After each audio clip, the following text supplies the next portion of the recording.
Hello बच्चों, चलिए प्रश्न पढ़ते हैं। 400 व्यक्तियों के समूह में 250 हिंदी तथा 200 अंग्रेजी बोल सकते हैं। कितने व्यक्ति हिंदी तथा अंग्रेजी दोनों बोल सकते हैं? मुख्य अवधारणा, तो हमारा जो ये प्रश्न है वो समुच्चय से संबंधित है। तो देखो, जिसके अंदर हमें व्यक्तियों के समूह दिया हुआ है 400 का, जिसमें 250 हिंदी और 200 अंग्रेजी बोल सकते हैं। तो इसके लिए हमारे एक सूत्र प्रयोग किया जाएगा। एन ए यूनियन बी बराबर है N A plus N B plus N A intersection B. A union B का अर्थ है जिसमें ए के भी अवयव शामिल हैं, बी के भी शामिल हैं, और जो दोनों में उभयनिष्ठ है उनको एक बार शामिल किया गया है।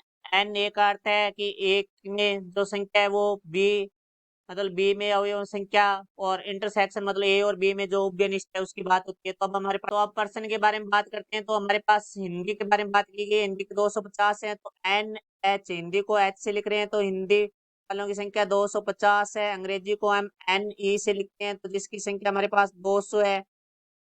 एन एच यूनियन ई, क्योंकि कुल है वो हमारे पास 400 का समूह है, तो हमें पूछा गया दोनों का अर्थ होता है इंटरसेक्शन। तो एच इंटरसेक्शन ई का मान हमें ज्ञात करना है। तो यहाँ से देखो, इस सूत्र के रूप में लिखेंगे तो यहाँ से आ जाएगा H N H union E बराबर है N H plus N E minus N H intersection E.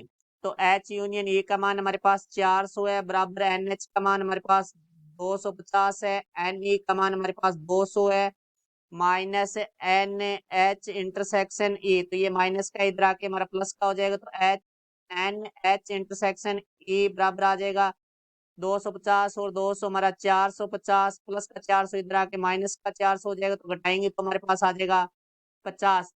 तो 50 व्यक्ति है वो हमारे हिंदी व अंग्रेजी दोनों बोल सकते हैं। ये हमारा उत्तर हुआ। आशा करता हूँ समझाया होगा। धन्यवाद।